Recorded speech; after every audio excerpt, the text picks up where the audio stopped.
close your eyes and picture the world centuries ago tonight, we'll bring those distant moments back to life, offering a soothing retreat from today's bustle. You're floating high above the clouds, far above the dusty marble temples of ancient Greece, where incense curls and philosophers mutter about the nature of the universe. Up here at the very top of the mythic world lies Mount Olympus. Not the rugged, wind-whipped rock you might expect, but something stranger, lavish, golden, and honestly a little tacky. Think heavenly bachelor pad meets elite club no mortal can afford.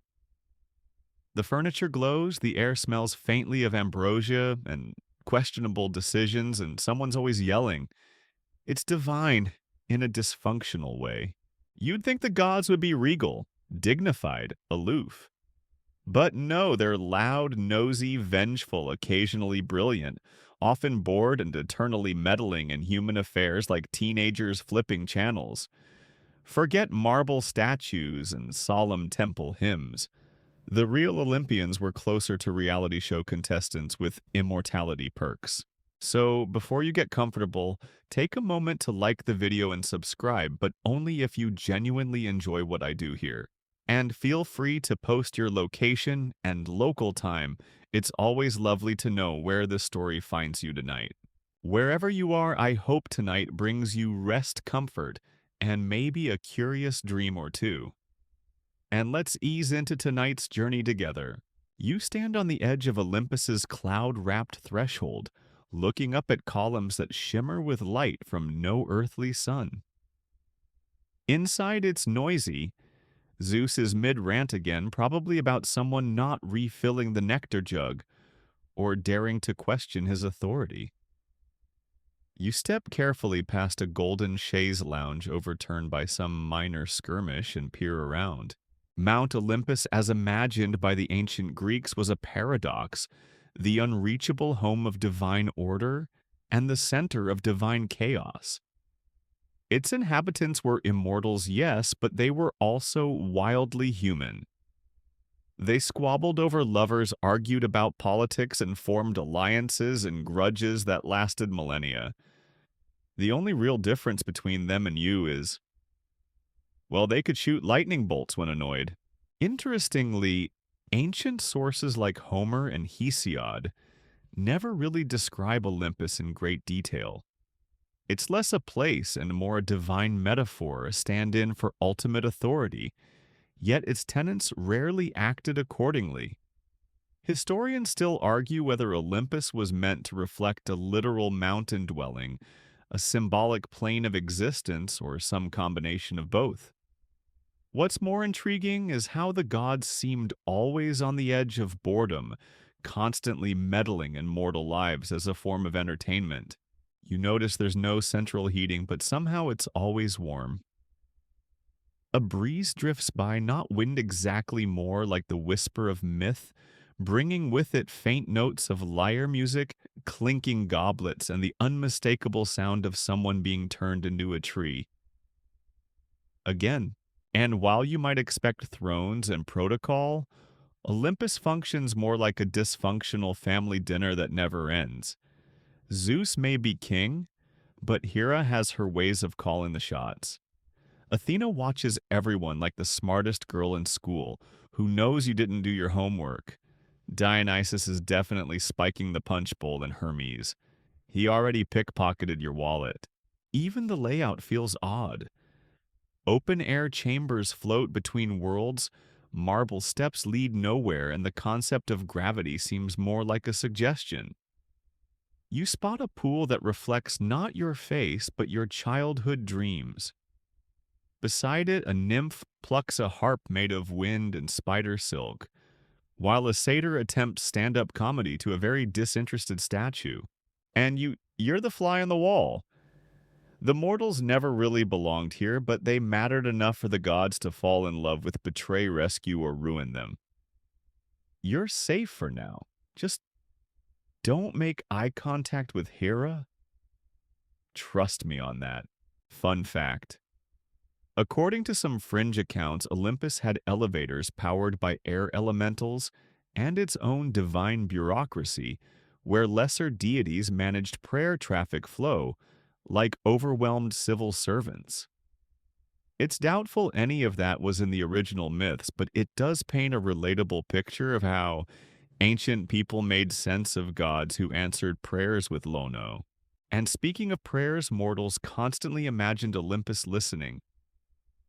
Farmers offered the first harvest, sailors kissed lucky charms before voyages, and warriors shouted skyward before battle. The gods might not always answer, but ignoring them altogether risky. You probably wouldn't survive that. Seriously ask Niobe. Or don't, she's still weeping.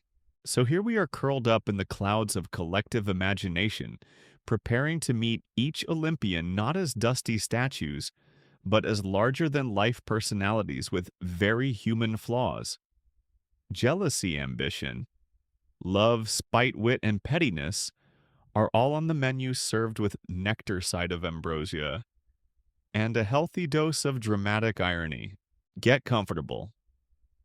We'll start with the king of this divine soap opera, the thunder-wielding, shape-shifting, perpetually unfaithful patriarch of Olympus. Zeus is next, and he's already planning a speech about how misunderstood he is. You don't even need to knock. Zeus makes an entrance whether you want him to or not. He's the kind of figure who always arrives with a breeze, no a gale. Thunder rolls in the background, even on sunny days. His robes never wrinkle. His beard is aggressively majestic, and his eyes crackle like a storm that's been holding a grudge for centuries. Zeus isn't just the king of the gods. He's the original overconfident CEO of the cosmos, dramatic, persuasive, impulsive, and constantly insisting he's the only adult in the room. Spoiler, he's not. He rules Olympus with the kind of chaotic authority you'd expect from someone who overthrew his own father Cronus in a cosmic family feud involving a sickle, some swallowed siblings, and a prophecy. You know, classic birth trauma. The moment Zeus took the throne, he brought his siblings back. Poseidon Hades, Hera Hestia, and Demeter Lovely brunch crowd divided the universe like a pie chart and declared himself boss of the skies. Not democratically, of course. More like I found the lightning bolts, so I make the rules. Zeus's favorite hobby disguises. And not the subtle kind. He's been a swan, a bull, a shower of gold, yes, a literal rain of sparkles to seduce or visit unsuspecting mortals. You start to wonder if shape-shifting is just his divine version of swiping right. No mythological figure has a more chaotic, romantic resume. Europaleta Dania Io. Each tale begins with Zeus changing form, ends with someone pregnant, and includes at least one furious deity throwing shade from the wings. Mainstream historians agree Zeus's legends were deeply tied to Greek cultural anxiety's power lineage, the fragility of fate. But fringe interpretations get stranger. One theory posits that Zeus's animal transformations echo prehistoric shamanic rituals, where deities were accessed through visions and beastly guises. Another insists he was originally a weather god, imported from an older Cretan cult, later given a macho makeover. Historians still argue whether Zeus evolved from a sky father archetype or was a more localized fertility figure who got a divine promotion over the centuries. But back to Olympus. Zeus is not what you'd call hands-on unless you're talking about his extracurricular love life. When it comes to ruling, he's more delegate and lecture than micromanage and file reports. Poseidon floods a city. Zeus sighs dramatically. Hera curses someone again. Zeus groans and starts a long speech about balance. War in Troy, Zeus is neutral until he's not. He plays favorites like a parent pretending not to while absolutely doing so. Despite the theatrics, Zeus does have his moments of surprising clarity. When mortals stray too far offending the sacred codes of hospitality, say, or thinking they're equal to gods, Zeus is quick to deliver justice. In myth, he's the guardian of Xenia guest friendship, a sacred trust between host and visitor. Break that and he's less forgiving, Storm Dad, and more, I will personally smite you with thunder. You wander deeper into his grand hall. It's massive, of course. Clouds drift lazily across the marble floor. The walls shimmer like they're made of static electricity. On a colossal throne sits Zeus, exuding the weary charisma of a powerful man who definitely thinks he's the main character. One hand rests on a golden eagle. The other clutches a goblet of something that's glowing ominously. He glances at you not with menace, but with the amused boredom of someone who's seen civilizations rise and fall while waiting for his ambrosia to arrive. I used to be worshipped, he mutters. Now they call me problematic. He sighs. Thunder rumbles gently above your head. They don't understand. You try managing an immortal family and see how morally consistent you stay. You nod politely and slowly back away, resisting the urge to remind him about literally turning into a cloud to get past Hera's surveillance. Instead, you note that Zeus's reign has never been about virtue. It's about order. Or more accurately, keeping chaos just barely contained. When Titans rebelled, he banished them. When giants tried to topple Olympus, he fought them. When mortals got too clever, he, invented thunderstorms. One particularly odd tidbit from later cult worship involves Zeus being honored with honey cakes and no wine. Apparently, some sanctuaries thought he got too rowdy when tipsy. Another fringe claim is that the oracle at Dodona, one of Zeus's oldest cult centers, listened to oak trees whispering his messages. Seriously, priests interpreted the rustling of leaves as divine speech. Imagine getting your fate from a talking plant. Actually, it's less odd when you realize this is a god who once punished a man by turning him into a wolf for serving human flesh at dinner. Zeus does not play about table manners. The room flashes suddenly, just a quick snap of lightning. No thunder, just light. Zeus is brooding again, probably thinking about Prometheus and that whole gave fire to humans thing. He's still mad about that. And you're still standing here trying to decide if now's the time to ask about the time he had a headache, and Athena burst fully armored from his skull. Maybe don't bring it up. He's touchy about that one. So yes, Zeus is all-powerful, all-seeing, all-exhausting. A mix of raw cosmic authority and soap opera energy. You'd think being king of the gods might lend him some peace. Instead, it seems to have made him an immortal babysitter with control issues a flair for the dramatic and a deeply questionable record in personal boundaries. Still he rules, still he thunders, still he watches. And in the myths at least, he's always there looming above like a storm cloud, waiting to see who'll forget their umbrella next. You tiptoe out of Zeus's hall just as a distant boom signals another minor tantrum. Maybe someone forgot to laugh at one of his jokes again. No matter, you're off to see someone who's just as powerful but far more calculating Hera. Now Hera doesn't need lightning bolts. She has weaponized silence, a side-eye that can freeze ambrosia mid-pour, and an uncanny ability to remember every slight ever made against her. She's the queen of the gods, goddess of marriage, women, and family, and unfortunately married to the guy you just fled from. She doesn't live in Zeus's shadow. She stands in it and sharpens her knives. You walk into her domain, a palace suite within Olympus that feels colder, quieter, somehow more refined. There's no thunder here, no wild laughter or shape-shifting chaos. Everything is symmetrical, polished, deliberate. The air smells faintly of lilac and judgment. You spot a peacock watching you from the rafters, its feathers shimmering with divine disdain. Fun fact: Hera's sacred animal. The peacock was said to have eyes on its tail feathers to symbolize her constant vigilance. You get the feeling you're being assessed like a wedding guest who wore the wrong shoes. Hera is seated on a throne of ivory and gold, wearing a crown that gleams but doesn't glitter. Glitter would be gauche. She radiates authority not by shouting, but by expecting you to know better. One raised eyebrow from Hera could bring a demigod to tears. Her voice when she does speak is calm, measured, and laced with venom wrapped in velvet. I assume you're not here to ask about him, she says dryly, gesturing vaguely in Zeus's direction without actually saying his name. You smile nervously and assure her you're very interested in her, which is both true and wise.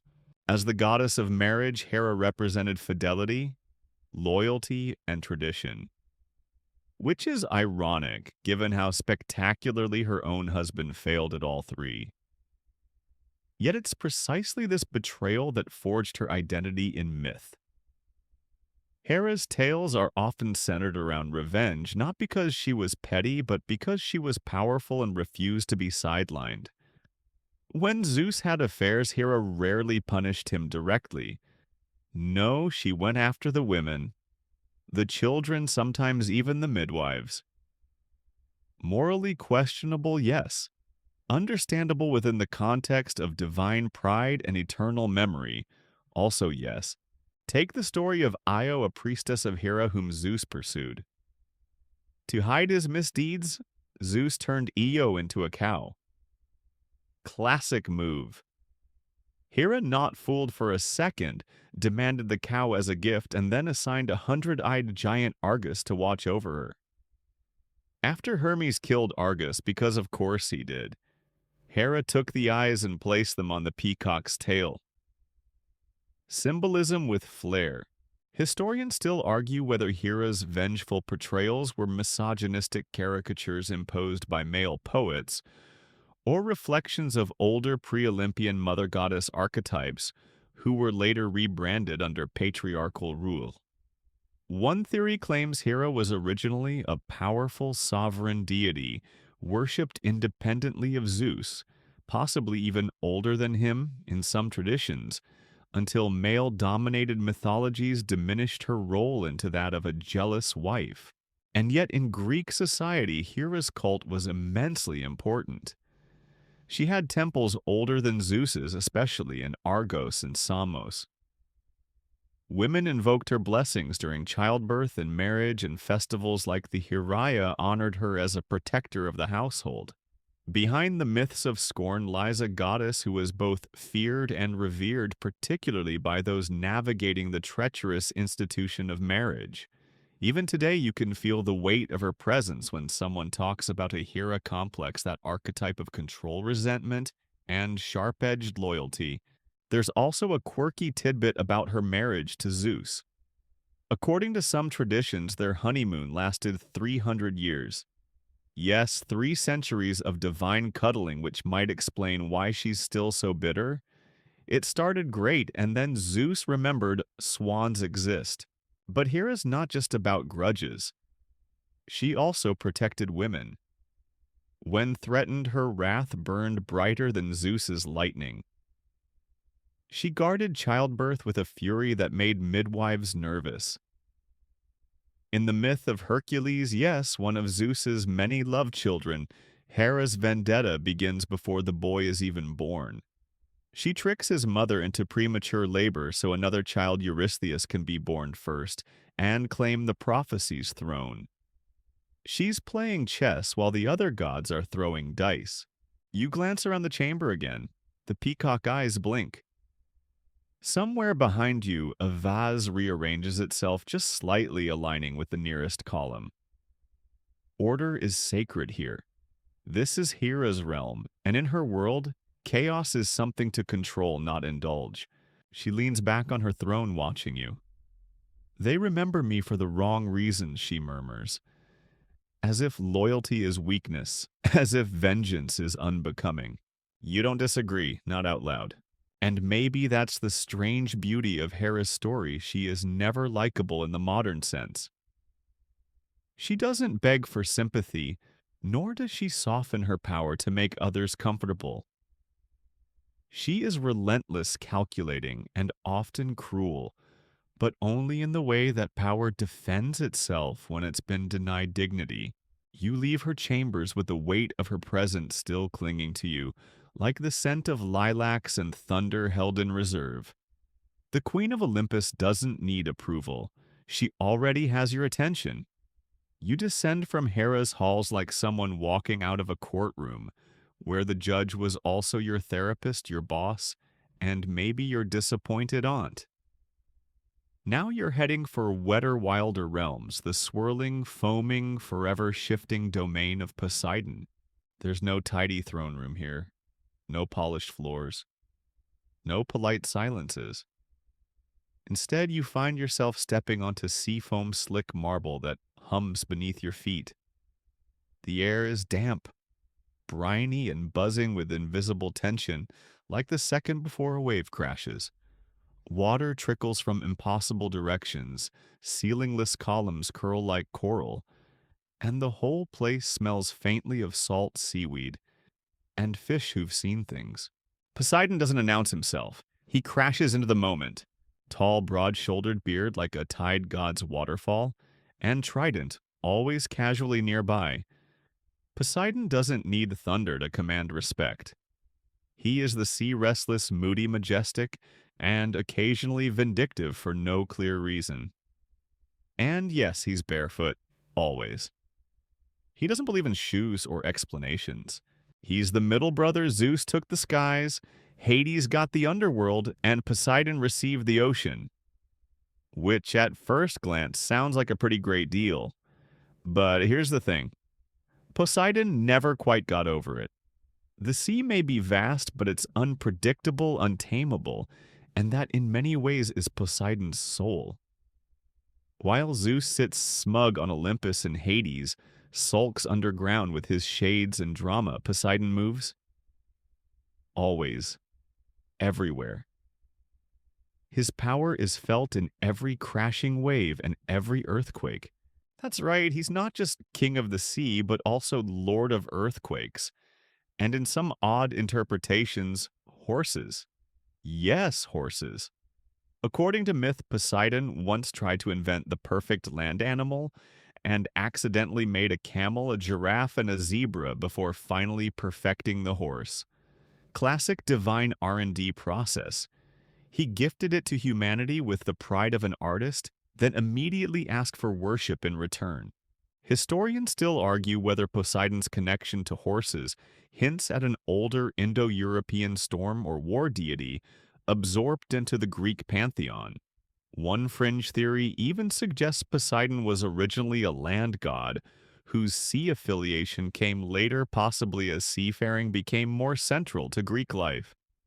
His oldest temples are surprisingly inland, which adds some credibility to the idea. You step forward and realize the marble beneath your feet is actually a living surface. Pale blue light dances in the cracks, and when you focus, you hear the distant roar of surf, even though there are no waves in sight. Poseidon sits on a throne made of driftwood and barnacles. He doesn't rise, he just looks. That look says, I could drown you, but not today. Despite the brooding image, Poseidon has a weird sense of humor. In one myth, he tries to impress Demeter by creating a gift, and ends up inventing the first horse while in pursuit. Romance via horse sculpture, bold move. In another tale, he competes with Athena for control of Athens by stabbing the Acropolis with his trident, producing a saltwater spring. Athena, with classic restraint, gifts an olive tree. The Athenians wisely go with olives. Poseidon sulks for centuries. And then there's his bad temper.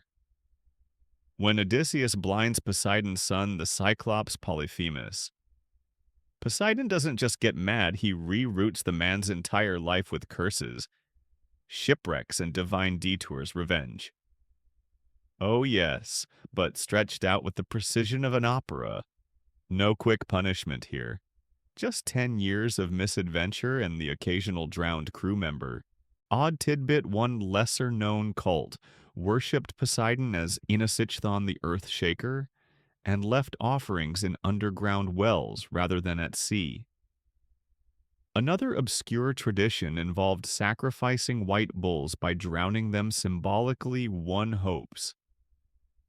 But this water-loving god was never just about the ocean. He was about power, sudden and terrifying. When Poseidon was happy, sailors sang. When he was angry, entire islands vanished. You approach the throne and hear a low grumble, not from him, but from the walls. The sea itself seems to respond to his moods. His trident leans lazily beside him, crusted with barnacles and glowing faintly. He eyes you as if assessing your buoyancy. You try to look neutral. He doesn't blink. I should have gotten the stars, he mutters. Zeus gets the clouds. Hades gets peace. I get storms and soggy shrines. You might remind him that sailors pray to him daily, that cities like Corinth and Cape Tainaran built sprawling temples in his honor. You might even mention that Atlantis, yes, that Atlantis was supposedly his cherished domain before it sank beneath the waves in one version of the legend. But maybe don't. He seems moody today. Best not to bring up lost real estate. Instead, you listen as he recounts his favorite myth, building the walls of Troy alongside Apollo, unpaid, unthanked, and infuriated when the king refused compensation. In response, Poseidon sent a sea monster to ravage the city. Apollo, he sent a plague. They were a great team. So you realize Poseidon's stories are always double-edged. He gives and he takes. He births horses and unleashes sea serpents. He helps heroes and then drowns them later. Worshipping Poseidon was never about love. It was about respect. The sea doesn't care if you're brave. It only cares that you know when to bow. Before you leave, he waves his hand, and a pool of water rises into a mirror. You glimpse every storm you've ever seen, the crashing fury, the helpless drift, the absolute awe. He doesn't say goodbye. He just nods toward the nearest exit, which is now a whirlpool grate. As you step into it, spiraling gently away from his presence, you get it. Poseidon isn't the god of peace. He's the god of deep, wild, primal awe, the kind that churns in your gut when the sky darkens and you're alone on a boat with nowhere to hide. You resurface in darkness, not the sharp, scary kind. This darkness is dense, quiet, and oddly serene. The light of Olympus has vanished. The roar of waves is far behind, and you're now somewhere beneath the surface of myth, below the world of men, below the bright feuds of the other gods. Down here, the air feels thicker. Time drips slowly. Welcome to the underworld. You half expect torches or moaning ghosts or something, straight out of a horror film, but instead you find a cold, still hall paved in obsidian. There's a garden somewhere, yes, a garden, though its blossoms are white as bone and never bloom. A breeze passes that smells of dust and distant rain, and far off you hear water lapping gently against a riverbank. This is the kingdom of Hades. And no, he's not evil. Let's get that out of the way early. Hades is not the devil. Ancient Greeks didn't have one.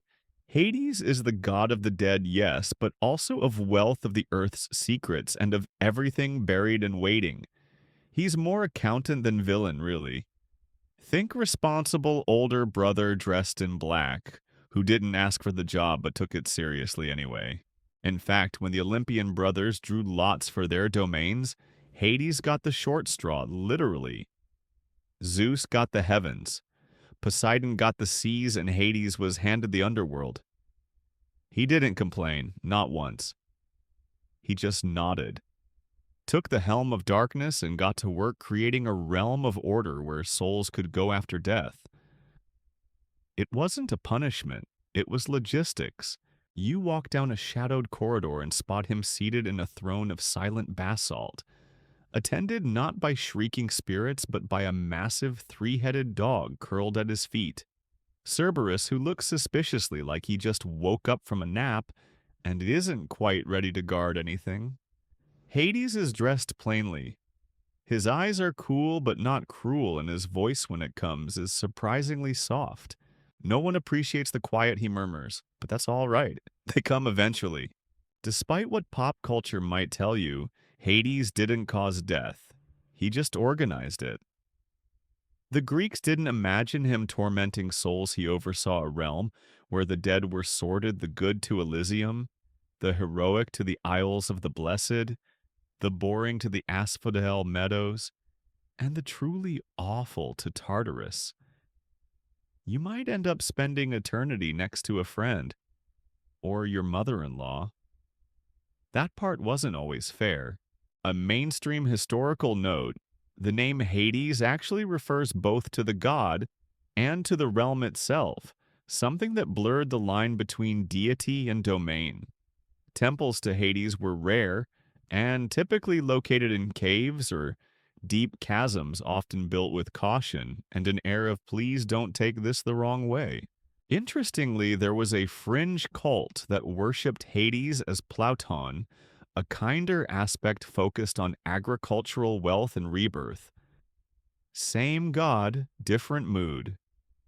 Some scholars believe this version of Hades became more popular in later classical periods, when people wanted their afterlives to feel more like early retirement and less like jury duty. He gestures toward a misty horizon where the river Styx curls like a silver snake. That's the one you had to cross after death, ferried by Corin, who demanded a coin as payment. No coin, well, no crossing. That's why people were buried with an obol in their mouths. A divine toll booth, if you will. Don't forget it. And then, of course, there's her, Persephone. The myth goes like this: Hades saw her, loved her, kidnapped her. And just like that, Demeter's daughter was gone, snatched into the underworld while picking flowers. Demeter, goddess of the harvest, plunged the world into famine until Persephone was returned. Eventually, a compromise was struck. Persephone would spend part of the year with her mother, part with her husband, hence the seasons. But was it really kidnapping? That's where things get murky. Some retellings show Persephone resisting others, show her choosing to stay.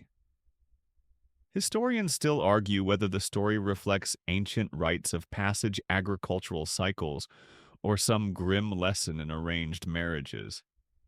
There's even a version where she eats the pomegranate seeds on purpose, knowing full well it will tie her to this realm.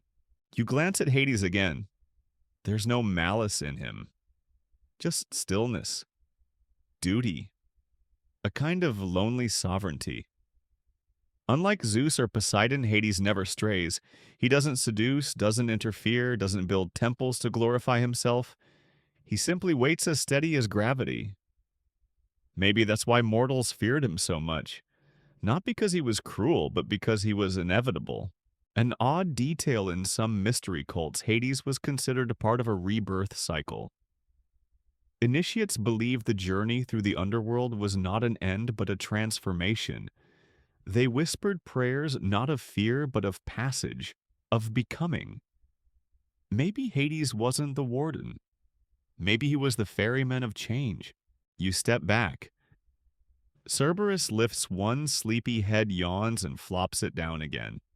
Hades nods once, dismissing you with the kind of quiet respect you don't realize is rare until later, as you turn to leave. The shadows ripple. A soft breeze stirs the dust and you feel something tug at your chest. Not terror, not sadness, but a quiet echo of your own mortality. This is the god who reminds you that even stories have an end, and yet not all ends are tragic. Some are just the next beginning. You step out of the shadows and into a strange stillness. No thunder, no crashing waves, no howling ghosts. Just a wide courtyard flooded with pale golden light. Olive trees line its edges. A soft wind rustles their leaves. In the center stands a tall figure wrapped in gleaming armor, her gaze so sharp it feels like she can see through centuries. This is Athena, goddess of wisdom war strategy. Crafts reason and the occasional passive-aggressive owl. She doesn't pace, doesn't fidget. She stands like a statue that's thinking. Where Zeus is storm and Poseidon is swell, Athena is clarity.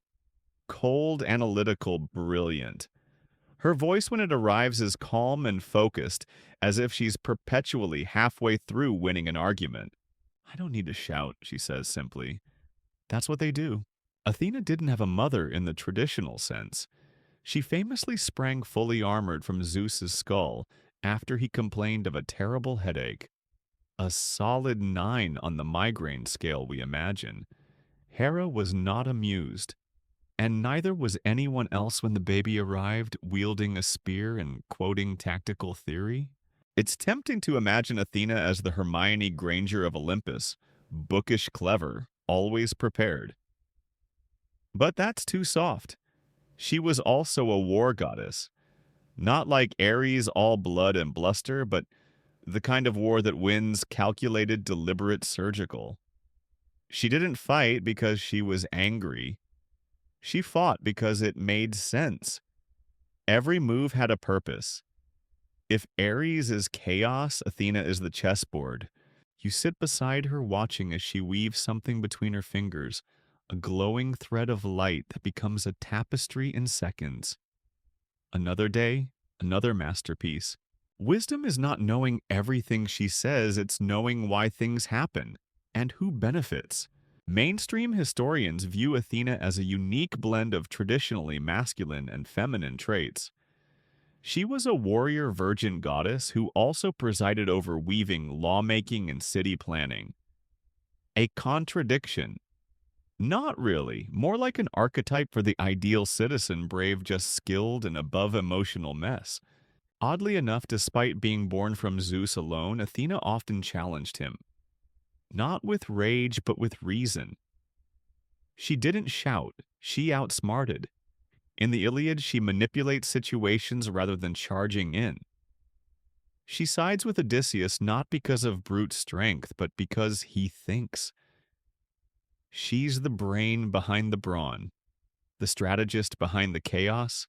Fringe scholars have long debated whether Athena evolved from earlier Near Eastern goddesses of war and wisdom, like the Sumerian Inanna or the Egyptian Neith. Some claim her owl symbol stems from Minoan bird cults, others point to Mesopotamian guardian figures. What remains clear is that Athena's roots run deeper than just marble statues and Athenian temples. Speaking of Athens, yes, she gave it its name. In the famous contest with Poseidon, he stabbed the ground and summoned a saltwater spring. She planted the first olive tree. The people voted, and Athena won. Olives meant oil-wood peace trade. Poseidon sulked again, but Athena. She smiled quietly and got to work designing the city's laws courts and defenses. She preferred impact to spectacle. There's a small owl watching you now from a nearby branch. Athena's sacred bird symbol of clarity and sharp vision in the dark. Don't try to pet it, it judges you. You ask her about Arachne, the mortal woman who dared to challenge her to a weaving contest. Athena won. Or maybe she didn't. Arachne's tapestry was flawless and boldly depicted the gods' worst scandals. Depending on the version, Athena turns her into a spider, either out of jealousy or mercy. Historians still argue whether it was punishment, transformation, or a lesson in humility. Either way, spiders never stood a chance of good PR again. Another curious tale: Athena once invented the flute, but after playing it and seeing her face puff up unattractively in a nearby stream, she discarded it forever. This divine vanity lives quietly in her legacy. Athena, goddess of image control before it was cool. You notice her shield propped nearby Aegis, they call it, bearing the head of Medusa. Yes, that Medusa. The symbol is meant to petrify enemies, but it's also a reminder Athena never hesitated to make hard choices. She could be just, but never gentle. Not when power was involved. You ask her what it's like being a woman among gods known for their impulsiveness.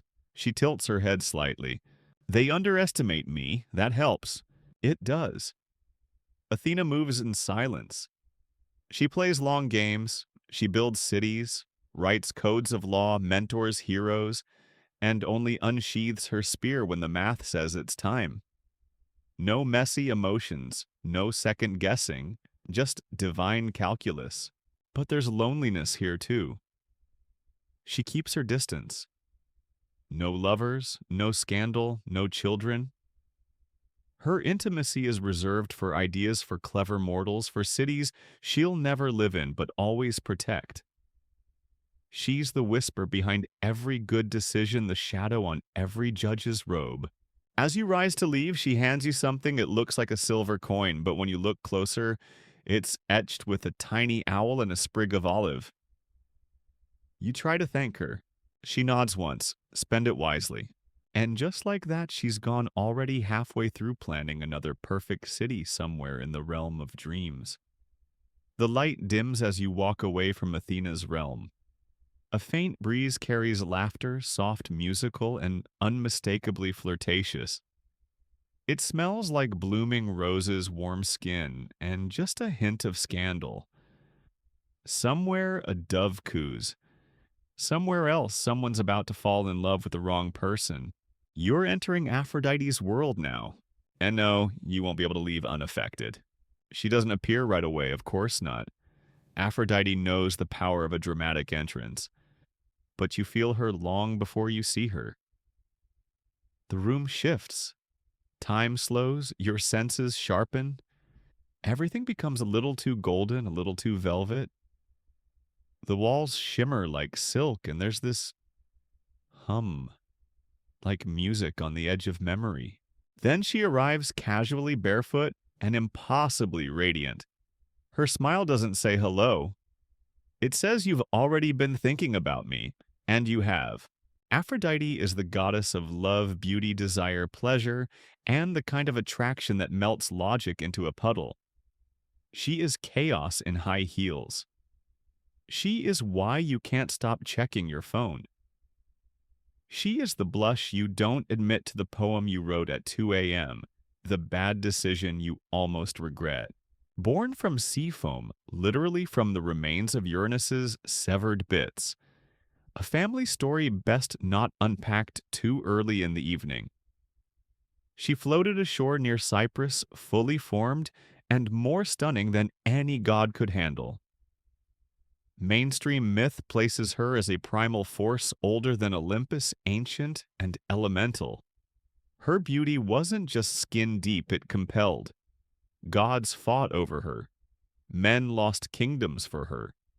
Even Zeus, who was usually immune to other people's nonsense, quickly married her off to avoid divine drama. And who did he pair her with? Hephaestus, the god of forge and fire clever kind, and not exactly a heartthrob.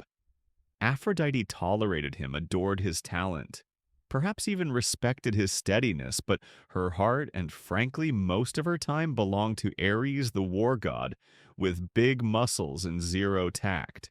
This, of course, led to one of Olympus's most delicious scandals. In the myth, Aphrodite and Ares sneak around while Hephaestus toils in his workshop. But he finds out. Oh, does he? And being the world's most underappreciated genius, he crafts a nearly invisible net, unbreakable delicate, and catches them in the act. He then calls in everyone. The entire divine court shows up to gawk, snicker, and pretend they're scandalized. It's Olympus's first reality show. You glance around her chamber. Everything glows. Not with brightness, but with warmth. There's no single source of light. It's like the room is lit from within by memory and longing.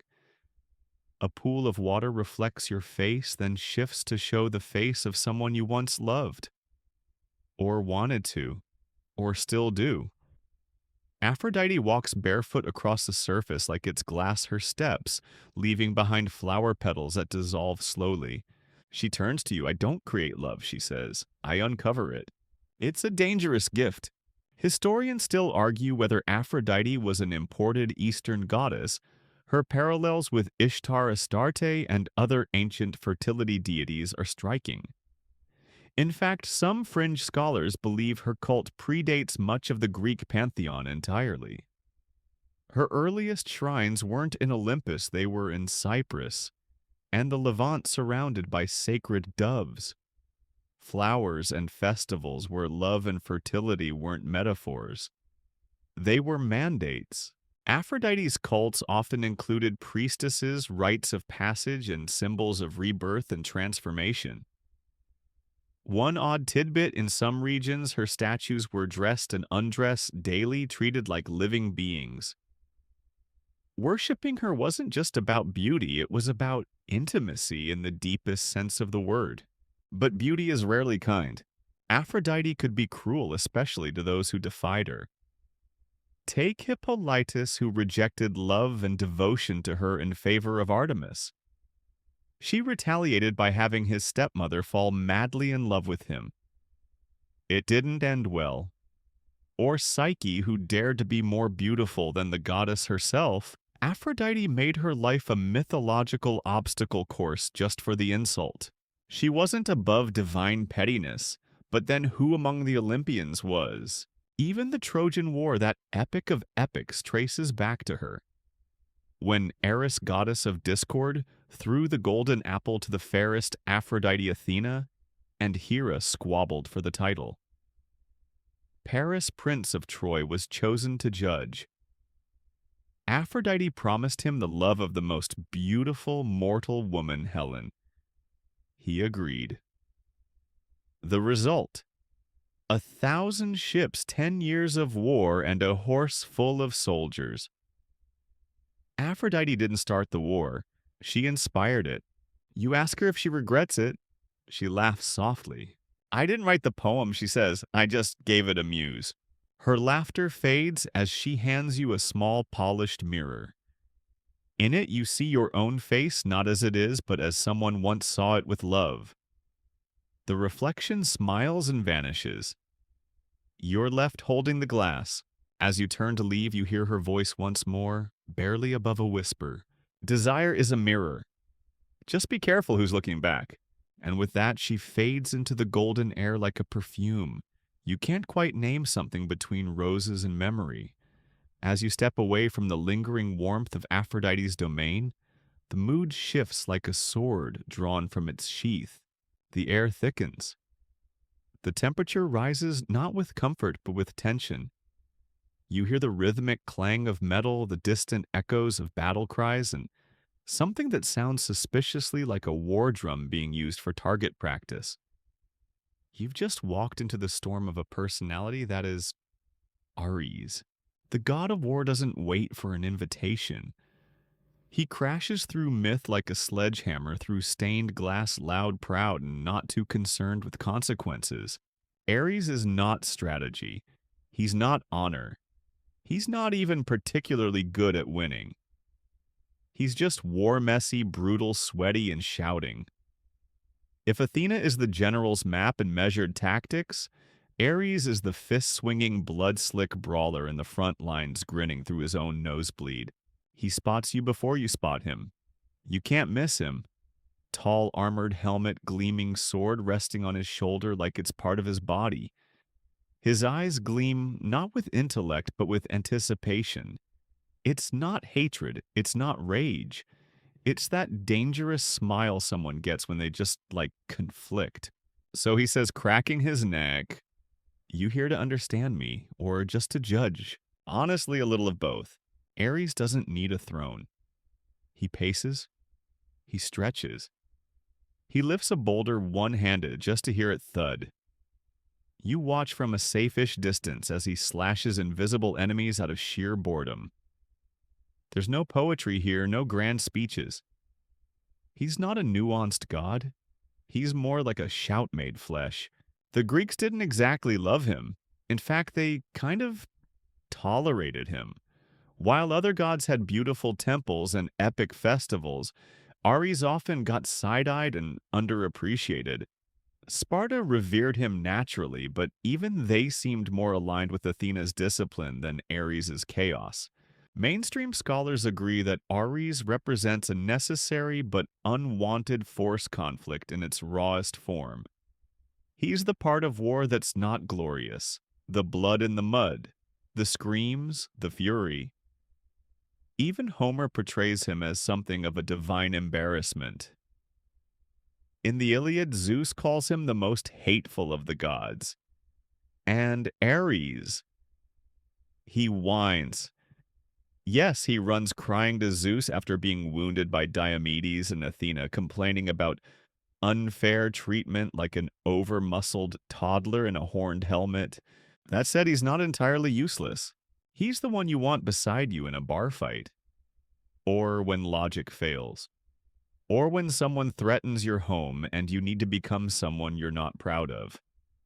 Ares is the fury you reach for when survival demands it. You hear a strange noise behind you, laughter sultry and slow. Aphrodite again. She leans in a doorway watching Ares with the affection of someone who knows exactly how dangerous her boyfriend is and enjoys it anyway. Their love affair is legend, pure, hot, reckless.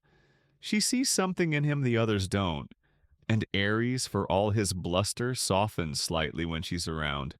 There's a quirky fringe theory that Ares and Aphrodite represent not just passion and war, but the ancient Greek understanding of eros and thanatos, love and death intertwined. You can't separate one from the other without unraveling both. Historians still argue whether their coupling was meant as irony or inevitability. An odd little myth, Aras had sons with names like Terror and Fear, Phobos and Deimos, respectively. They literally followed him into battle as personifications of the panic he inspired. One ancient source even describes them as riding ahead of his chariot, scattering dread like flower petals at a very metal wedding.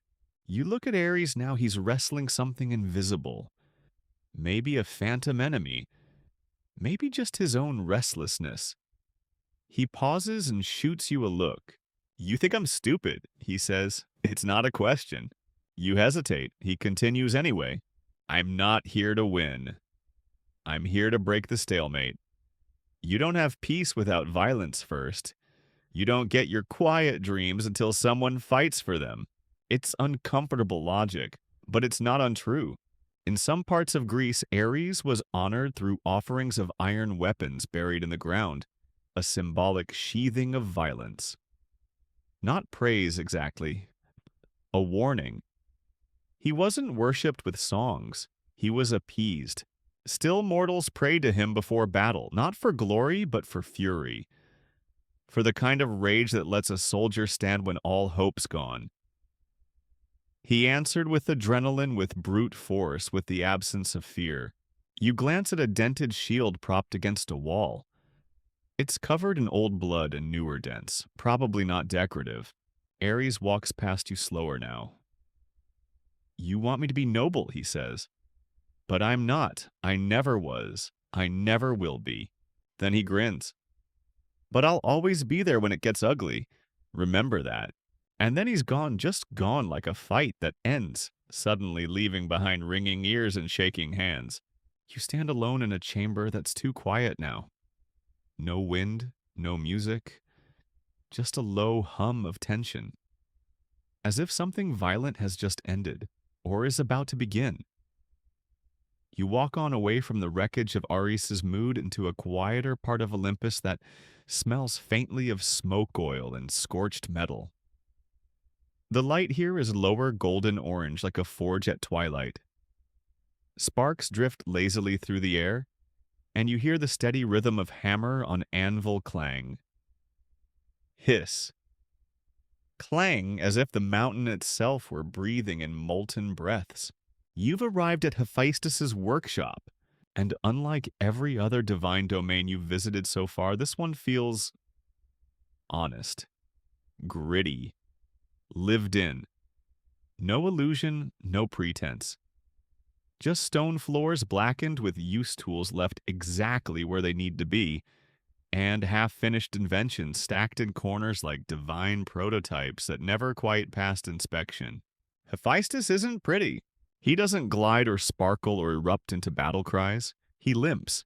His back is a little hunched, his beard smudged with soot, and his hands, oh, those hands are thick with calluses and streaked with glowing traces of divine fire. His eyes burn with the intense focus of someone who sees shapes not as they are, but as they could be.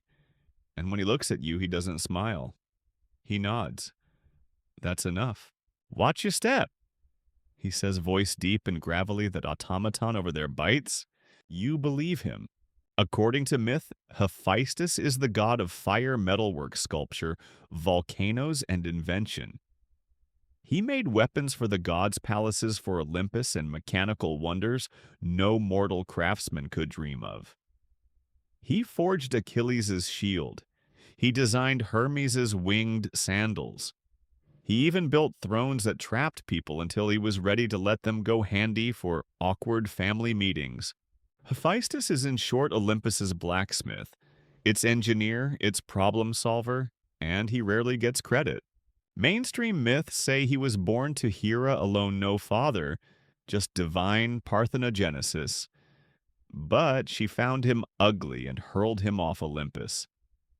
Other versions say Zeus threw him during an argument, and he plummeted for a full day before landing broken on the island of Lemnos. He never quite healed. You ask him if he remembers the fall. Only every morning he mutters, "But I got better at landing." His workshop is an endless maze of wonders. You pass golden statues that blink at you, mechanical birds that chirp in binary, and a self-stirring cauldron humming with something that smells like cinnamon and cosmic dust. Everything here works. Maybe not today, maybe not exactly as planned, but it all does something. Hephaestus isn't after beauty, he's after function. And yet he married Aphrodite. A cruel joke, maybe. Zeus's idea of balance, perhaps. The goddess of desire paired with the god of creation. But the love was one-sided. She cheated. Often, loudly, most notably with Ares, and Hephaestus. He knew. In the myth where he traps them in the golden net, there's no rage. Just precision. He doesn't yell. He lets the others see the truth. Public humiliation, not divine lightning. He is not Zeus. He is not Ares. He is tired. Historians still argue whether Hephaestus represents the working class of Olympus or something older. Some say his origins lie in ancient volcanic deities from Asia Minor. There's even a fringe theory that he once ruled as a sky god, later reduced and crippled by patriarchal myth cycles to elevate more warlike gods. Whatever the case, he's the only Olympian who works with his hands. The others command, Hephaestus builds, and he builds with love even when that love isn't returned. He shows you a delicate automaton, just a small bird, its feathers made of brass and lapis eyes blinking with ember light. It sings a song in a language no one speaks anymore. Made it for someone, he says, not specifying who. They didn't want it, but it still sings. You ask if he's lonely. He shrugs. Lonely's fine. Productive. Hephaestus is revered not because he shines, but because he endures. He limps, yes, but he never stops. When the gods break something, they come to him. When the world falls apart, he's already in the workshop piecing it back together with bronze and stubborn will. An odd detail, he once created 2 golden robots, maidens they called them, who helped him walk. Self-operating assistants in an age before electricity. The ancient Greeks imagined AI before electricity was a thing. Just Hephaestus things. You glance around and spot a mural scratched into the wall. It's not polished, not gilded, but it's beautiful in its own way. A series of tiny etchings showing stars forming tools and tools building temples, and temples breaking then being reforged. He catches you looking. Things break, he says. It's not a flaw, it's the beginning. Before you leave, he hands you something, a coin. Noah gear. Smooth, warm to the touch with ancient letters etched into the rim. You don't know what it does. Maybe you'll find out later. Maybe that's the point. You walk away feeling a little heavier and a little wiser. And you realize among all the gods of Olympus, Hephaestus is the only one who suffers and keeps showing up anyway. The only one who creates not for glory or revenge, but because he must. You leave the clang of the forge behind and step into sunlight. Yes, sunlight, unmistakably golden and too perfect to be natural. It washes over you like warm honey, filling your lungs, softening your joints. You hear music drifting on the breeze, flute strings, and something between a harp and birdsong. It's like walking into a painting mid-dream. Apollo is nearby. You don't see him at first, but you feel him. That effortless charisma. The shine that follows him like a spotlight he didn't ask for, but obviously deserves. When he finally steps into view, it's like the sun itself decided to walk around on two legs wearing the world's best hair. Apollo is many things. God of the sun, music, prophecy, poetry, archery, healing, and because why not plague? He's the divine overachiever with a flair for drama and a perfect Instagram grid. If Olympus had a talent show, he'd win every year and somehow still act surprised. He greets you with a smile that's probably melted a few hundred mortal hearts, leans casually on a golden lyre, and gestures for you to walk with him through a grove of laurel trees. People always say I'm complicated, he says. I'm not. I just contain multitudes. You get the sense he's quoted himself before. According to myth, Apollo was the twin brother of Artemis, born on the island of Delos to Leto, who had to flee across the world just to find a safe place to give birth. Because Hera, ever generous, had forbidden any land from sheltering her. When Apollo was born, legends say the sun itself stood still. Then he grew up fast, like full-grown God in a few days fast. Divine puberty, it seems, is optional. He quickly established himself as Olympus's golden boy. Not just attractive, but absurdly talented. He played music that made stones weep, healed diseases with a touch, and launched arrows of fire from his bow when someone made him angry, which, to be fair, happened more often than he'd probably admit. One of his first acts was to slay the monstrous python at Delphi, claiming the oracle site as his own. He then appointed the famous Pythia the priestess who would deliver prophecies in trance-like riddles. Mainstream scholars note that Apollo's role as the god of prophecy reflected ancient Greeks' desire to connect with fate while still pretending they had free will. Fringe theories suggest the oracular trances were fueled by volcanic fumes, essentially ancient hallucinogenic prophecy. Either way, Apollo became synonymous with insight and clarity. He wasn't just light, he was truth. The kind that blisters when it touches something false. But truth has a cost. You ask him about his love life, and that golden smile falters just a bit. Apollo, for all his brightness, has a deeply tragic romantic record. He falls in love often deeply dramatically and almost always badly. Take Daphne, for instance. Apollo mocked Eros, the god of love, so Eros shot him with a love arrow, and Daphne with one of repulsion. Apollo chased Daphne fled, and just before he caught her, she prayed for escape and turned into a laurel tree. That's why laurel wreaths are sacred to him. They're a symbol of beauty he can never quite reach. Or Hyacinthus, his beloved mortal companion, tragically killed during a discus game gone wrong. Apollo tried to heal him failed, and where hyacinthus bled flowers sprang up. A story of love loss and divine grief carved into petals.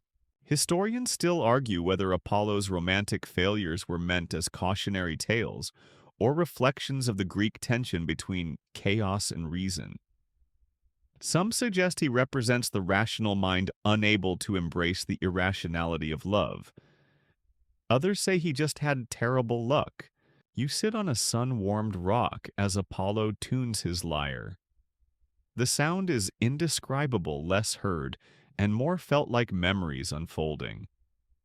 In a tune you didn't know you remembered, the trees lean in to listen. Even the wind hushes. He sings, not loudly, just enough. A ballad for no one in particular. A love song for a past that never quite became a future. Then he pauses, plucks a string, and says, "They think I'm perfect. I'm not. I just hide my shadows in light." And perhaps that's the truth of Apollo. He's not pure goodness, he's clarity, which means he doesn't look away from ugliness. He names it, illuminates it, and sometimes when necessary, burns it. A strange detail, Apollo was also worshipped as a bringer of plagues. Arrows of disease launched from afar. He could cure you or curse you, heal your wounds or strike you down. The same hands that played lullabies also carried lethal precision. You ask if that contradiction bothers him. He shrugs. The sun grows crops. It also scorches fields. Before you go, he hands you a laurel leaf still warm. You tuck it away. It smells like summer and stories. As you leave, you notice something. The light behind you is dimmer. Not because the sun has set, but because you've stepped out of his presence. Apollo shines brighter than most, but never without casting shadows. He is, after all, the god of knowing. And knowing, as mortals have always discovered, is a heavy gift. You follow the lingering trails of Apollo's sunlight deeper into the trees, but now the warmth fades. The leaves thicken above, filtering the light until it softens to silver. There's a hush here, no songbirds, no footsteps. Just the whisper of wind in pine needles and the far-off hoot of something watching. This place doesn't ask for silence. It commands it. A shadow passes overhead. You look up to see a silver crescent moon, though it's still daytime. That's your first clue you've entered Artemis's domain. And this time, you don't stumble into it. You are allowed in. She steps into view without sound, like she was always there and just chose to become visible. Bow slung across her shoulder tunic, cinched eyes sharp as obsidian. There's no perfume, no flourish. She wears the forest like a second skin. And even though she says nothing, you feel the weight of being seen. Artemis, goddess of the hunt. Wilderness, the moon, and all wild things that run free, including sometimes yourself. She's Apollo's twin, but their energies couldn't be more different. Where he shines, she hides. Where he performs, she prowls. She's the protector of women, particularly young girls, and the guardian of animals. But she's no gentle forest spirit. Artemis is not here to soothe you. She's here to ensure you don't trample sacred ground. Step carefully, she says, voice cool and low. Some things aren't meant to be caught. Even you. Unlike most Olympians, Artemis demanded chastity not just from herself but from her followers. Her sacred band of nymphs swore vows of purity and followed her through woods and glades, living outside the reach of civilization. Her world had rules, strict ones. Break them and consequences followed swiftly. Take poor Actaeon, a mortal hunter who stumbled across Artemis bathing. Not on purpose, just wrong place, very wrong time. For the offense of seeing what was forbidden, she turned him into a stag. His own hunting dogs tore him apart. Brutal. Yes, but not unjust in her eyes. Boundaries matter here. Historians still argue whether Artemis's virginal status was about control independence or a symbolic rejection of patriarchal structures. Some believe she evolved from older mother goddess figures who gradually lost their nurturing aspects in Greek myth, keeping only their wild edges. Others think she represented a kind of divine adolescence, fierce, untamed, unwilling to be possessed.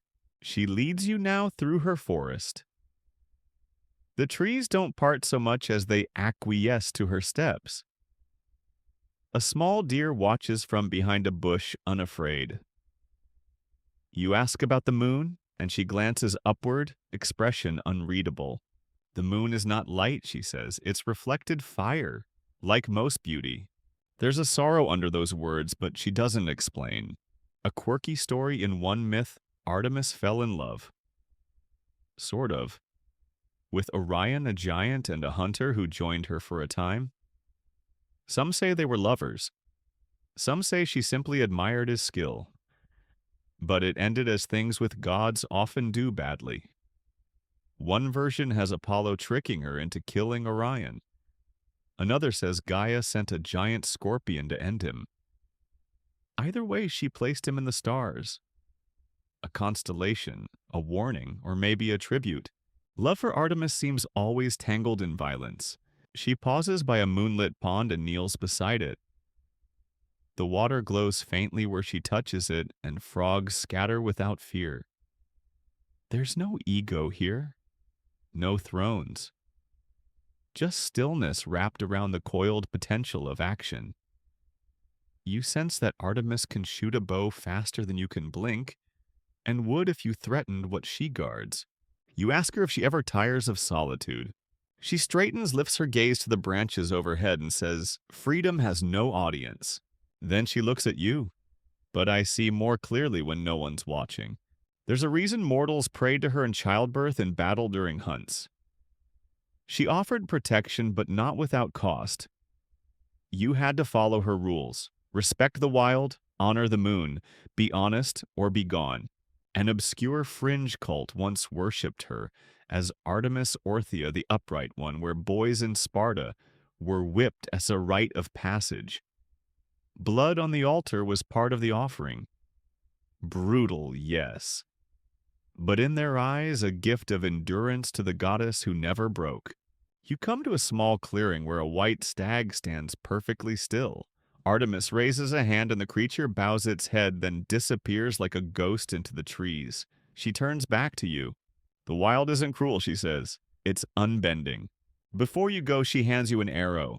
Silver-tipped, impossibly light. For when the path needs clearing, she says, but only then. You nod. She vanishes into the trees without another word. No dramatic exit.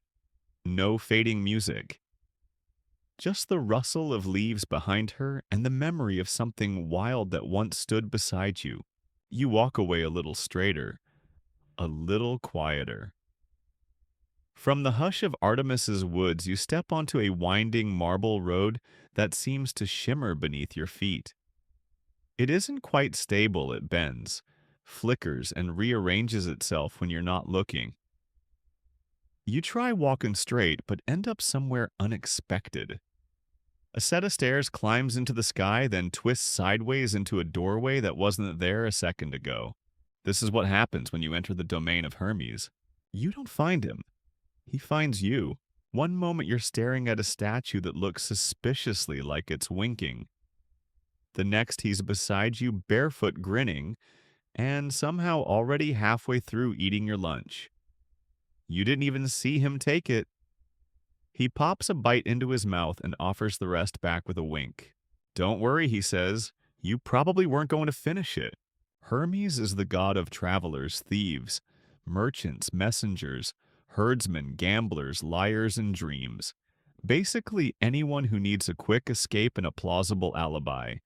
He is Olympus's multi-tool fast clever and just slippery enough to be charming. He's not particularly muscular.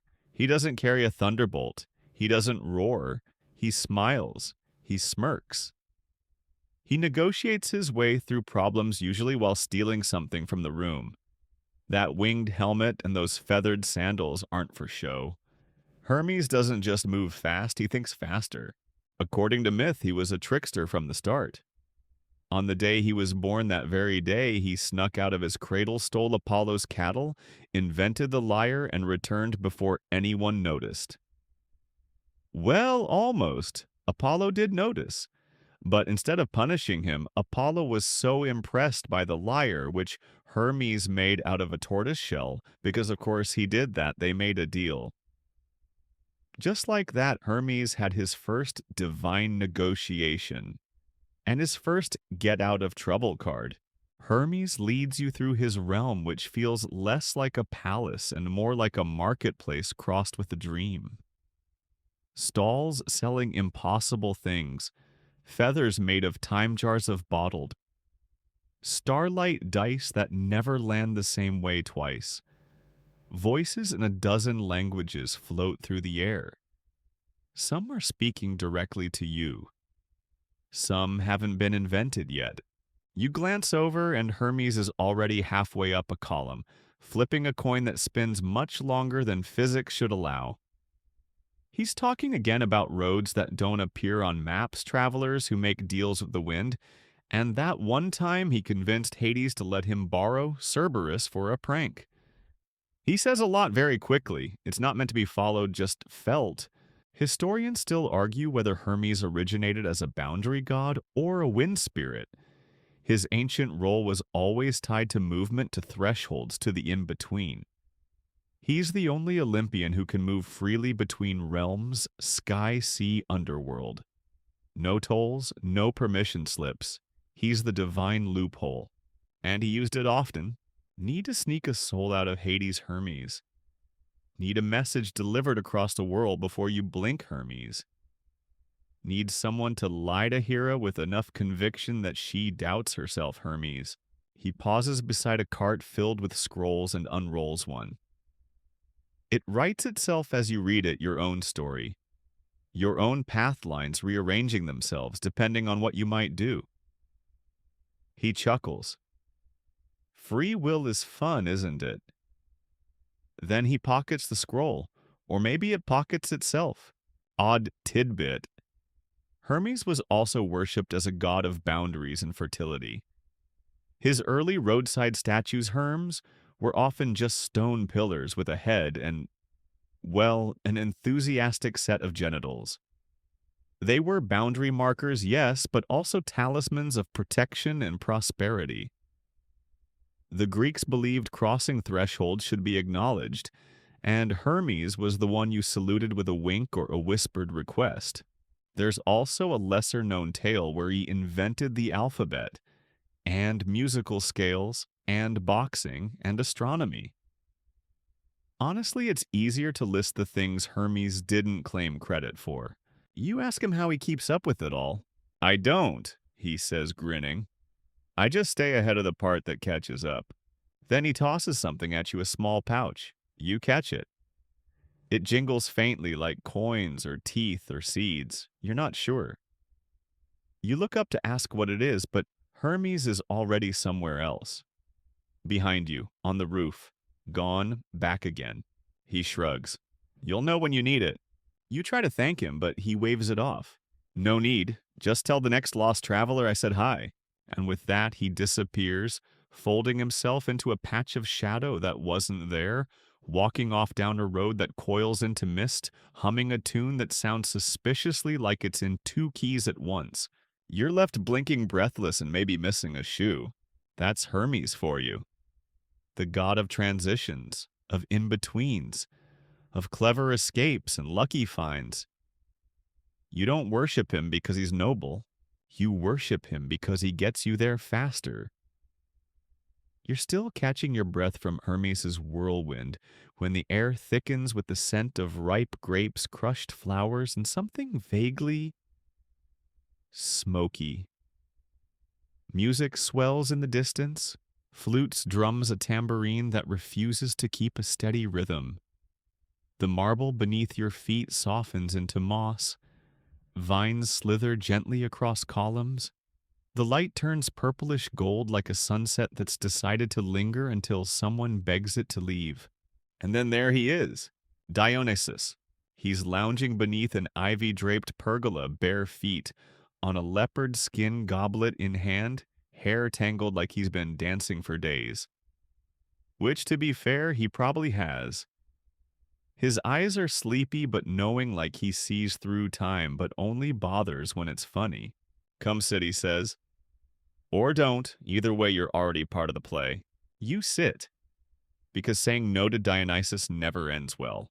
He's the god of wine, yes, but also of ecstasy, madness, theater transformation, and letting go of everything you pretend to control. He is joy with sharp teeth. He is the reason laughter turns to sobbing at 2 a.m. He is the god who will kiss your forehead while setting fire to your ego. Unlike the other Olympians, Dionysus wasn't born in a palace. His mother, Semele, was a mortal. She made the unfortunate mistake of asking Zeus to reveal himself in full divine glory, which, spoiler alert, turned her into ash. Zeus, feeling slightly guilty, rescued the unborn Dionysus by sewing him into his own thigh. Yes, really, he gestated there until birth. Dionysus is literally a thigh baby. Raised in secret by nymphs and satyrs, he traveled the world, spreading the gift and curse of wine. Wherever he went, joy and chaos followed. His cults weren't polite, they were ecstatic. His followers, the Maenads, roamed the hills in frenzied dances, tearing through the boundaries between self and spirit, sometimes with alarming literalness. Dionysus didn't ask for devotion, he demanded surrender. Mainstream scholars agree that his rites, the Dionysia, were the precursors to theater as we know it. Masks, roles, illusion, catharsis. It all begins with him. You didn't just watch a Dionysian ritual, you lost yourself in it. The line between actor and audience blurred. One moment you're clapping, the next you're weeping into your wine. People think I'm about drinking, he says now, swirling his goblet. But I'm about truth, the kind that burns going down. He offers you a sip. You hesitate. He raises an eyebrow. You sip. It tastes like memories you didn't know you had. Fringe interpretations of Dionysus often place him outside the standard Olympian hierarchy. He arrived late to Olympus. Some say he replaced Hestia, goddess of the hearth, when the gods needed a little more flair. Others think he never quite fit in. He was born mortal made divine, a stranger even among gods. He gestures around at his court satyrs playing dice nymphs, braiding one another's hair, a panther stretched out beside a wine fountain. You see them, he asks. They're free. That scares people. He's right. Freedom like this isn't orderly. It isn't neat. It breaks things. Expectations, decorum, sometimes furniture. But Dionysus also heals. Not with potions or prayers, but with release. With madness, yes, but the kind that breaks the prison bars of the mind. He was worshipped by women, the marginalized, the overlooked. His cults were places where rules melted and masks fell away. And yes, sometimes people got torn apart, literally or emotionally, but sometimes that's how transformation works. An odd story: when pirates kidnapped Dionysus, not knowing who he was, he smiled and let them try. Then he turned their oars into snakes, filled the ship with vines, and transformed into a lion. The pirates jumped overboard. He turned them into dolphins. Lesson: don't kidnap a god. Especially not this god. You ask him if he's ever tired of the party. He leans back, eyes half-lidded. The party isn't the point, he says. It's what happens after. He lifts his goblet. When you finally sit still, when the laughter fades, and you're left with the thing you were hiding from. You don't reply. You just sit there breathing in the scent of honey and myrrh and fermentation. Somewhere a flute hits a wrong note. Everyone laughs, no one cares. Before you go, Dionysus hands you a mask, blank white, beautifully carved. You'll need this, he says, if you want to tell your story someday. You thank him. He grins. Don't thank me yet. Wait until after the hangover. You step away into the quiet again, mask in hand, heartbeat slower, And behind you, Dionysus toasts something unseen, and the vines curl closer and the music plays on. You walk slowly now, feeling the echoes of Dionysus's music fading behind you, like the tail end of a wild dream. Your steps lead you down a narrow path paved with wheat stalks and crushed flower petals. The scent of freshly tilled earth clings to the air. There's no gold here, no marble, no divine fire, just soil, just silence, just waiting. You've entered the realm of Demeter. It feels grounded. The breeze brushes against your skin like a mother's hand, and the world around you hums not with power but with growth. Trees bow low with fruit. Grain fields roll into the horizon. Somewhere nearby, water trickles into a stone basin. It's the most human space you've visited so far, and perhaps the most sacred. You find Demeter in the center of it all. She's kneeling in a garden sleeves, rolled hands deep in the dirt. She doesn't look up when you arrive, just keeps working, fingers moving steadily. Pulling weeds, planting seeds, whispering to the earth. She's older than you expect, but not aged. Ancient, yes, but in the way of harvest cycles and winter storms. She is timeless like seasons are. You don't question her presence, you remember it. After a long moment, she looks up. You eat bread, she says, but you forget to thank the grain. That's her way of saying hello. Demeter is the goddess of agriculture, the harvest, fertility, and the turning of seasons. But that's not what most people remember about her. They remember the loss, her daughter Persephone, the abduction, the grief that nearly froze the world. She tells the story simply without theatrics. Persephone was everything to her flower of spring laughter and sunlight. And then Hades took her. The earth closed. The girl was gone. Demeter searched, walked the world in mortal form, let fields rot and rivers dry. She arrived at Eleusis in disguise, taught mortals how to plant and reap, but never stopped grieving. Eventually, Zeus intervened, negotiations were made, and a compromise struck. Persephone would spend part of the year in the underworld, part on the surface. That was the deal. And that is why every year the world grows cold. Because Demeter still mourns seasonally, reliably, unshakably. Mainstream interpretations of this myth link it to agricultural cycles, the death and rebirth of crops. But it's more than that. It's the first myth that dared to tell a story about a mother's pain. A goddess who didn't rage, didn't smite, didn't seduce, just hurt. And in that hurt, reshape the world. Fringe scholars sometimes argue that Demeter's tale predates even the Olympian pantheon, that she was originally a pre-Greek earth mother deity absorbed into later myths.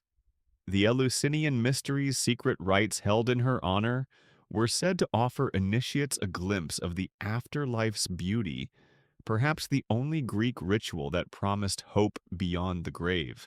You ask her if it ever gets easier. No, she says, but planting helps. She takes your hand, presses something into it. A seed. Small, round, smooth. This one's yours, she says. Don't waste it.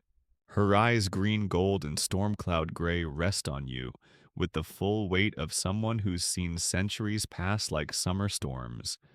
Everything you have, she says quietly, comes from below.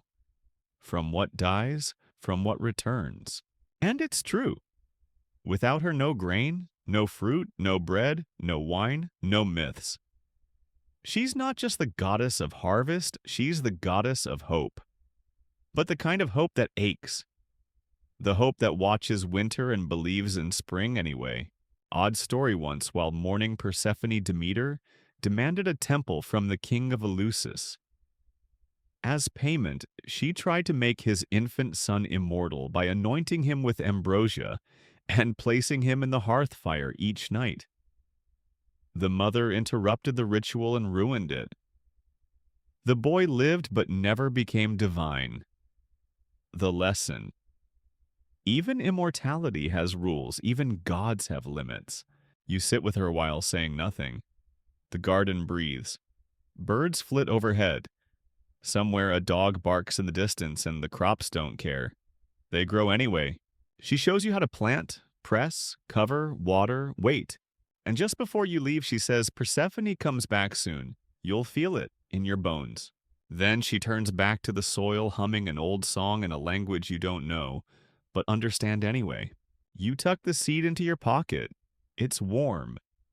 You follow the scent of soil and wind until it vanishes beneath your feet, replaced by something colder, thinner.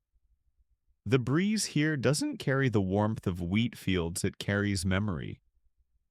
The light grows dimmer not with shadow, but with distance, as though you're stepping into a story that never quite ended. And at the center of it all stands Persephone. Not seated, not veiled, not held, but standing, tall, still, watching. You've seen her name written in poems, whispered in funeral rites, painted beside blooming narcissus flowers. But none of those tell you what it feels like to be in her presence. You expected fragility. You expected spring. What you find is steel. Persephone, queen of the underworld, goddess of rebirth, transition, duality. Daughter of life, bride of death. She is not just one thing. She never was. She never wanted to be. She tilts her head slightly as you approach, the faintest smile touching her lips. Not because she's pleased to see you, but because she already knows why you've come. You're here to ask, she says, whether I went willingly. You are.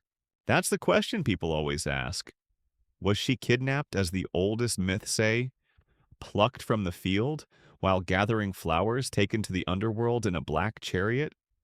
Mother grieving crops failing? Or did she choose it? Did she eat the seeds on purpose? Historians still argue whether the myth reflects patriarchal fears or feminine power. In one telling, she is a victim. In another, she is a sovereign. There's a version where she devours the pomegranate seeds, knowingly binding herself to Hades because she wants the power. Another where she hides from Olympus, where too many people already decided who she's supposed to be. She looks at you now and offers no answers. Only a question in return. What do you choose when no one's watching? Her voice is soft, but it cuts through the fog in your chest. This isn't just a story, it's a mirror.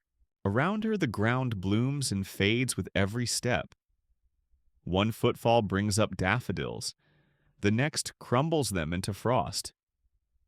She walks between worlds because she is both. Not torn, not confused. Whole. The pomegranate glows in her hand. She lifts it slightly, not offering it, just letting you see it. It's still dripping, still fresh, and somehow ancient. There's an odd bit of myth often overlooked where Persephone becomes not just queen of the dead, but judge. Even Hades defers to her wisdom. The shades of the underworld seek her verdict. She sees what the other gods do not. Not because she's cruel, but because she knows life, death, regret, renewal. Regret. She sits now finally on a simple stone bench. You sit beside her. She doesn't speak for a while. Neither do you. Eventually she breaks the silence. I miss my mother in the winter, she says, but I don't belong to her. A single flower pushes through the floor, a violet. Then another. Then another. Her presence brings spring like a tide moving backward through time. You ask her if she's happy. She doesn't answer. Instead, she presses the pomegranate to her lips and takes another bite. Juice runs down her fingers. It stains. It marks. She doesn't flinch. I am awake, she says. That is enough. Fringe scholars once believed Persephone's tale was part of ancient female initiation rites rituals for girls becoming women. The descent. The silence, the return. Others say she's a cipher, a character created entirely by men to explain a changing season. But there's something too vivid in her myth. Too sharp. Too honest. She feels like someone who wrote her own story after someone else tried to write it for her. You look up. The sky is darker here, but not night, more like twilight. That in-between moment when stars blink awake and the wind gets serious. She notices your shiver. She leans forward, her hands stained, soft, strong cup yours. She presses something into your palm. It's a single pomegranate seed. You don't have to eat it, she says. But if you do, you'll see more clearly. You pocket it. You're not ready. Not yet.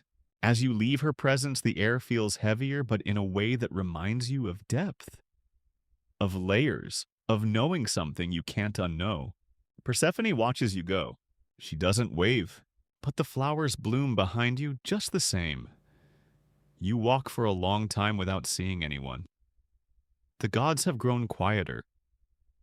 The path levels out, the marble smooth and pale, the air still not heavy, not light. It feels gentle, like sitting beside a fire in the early morning before anyone else has woken up.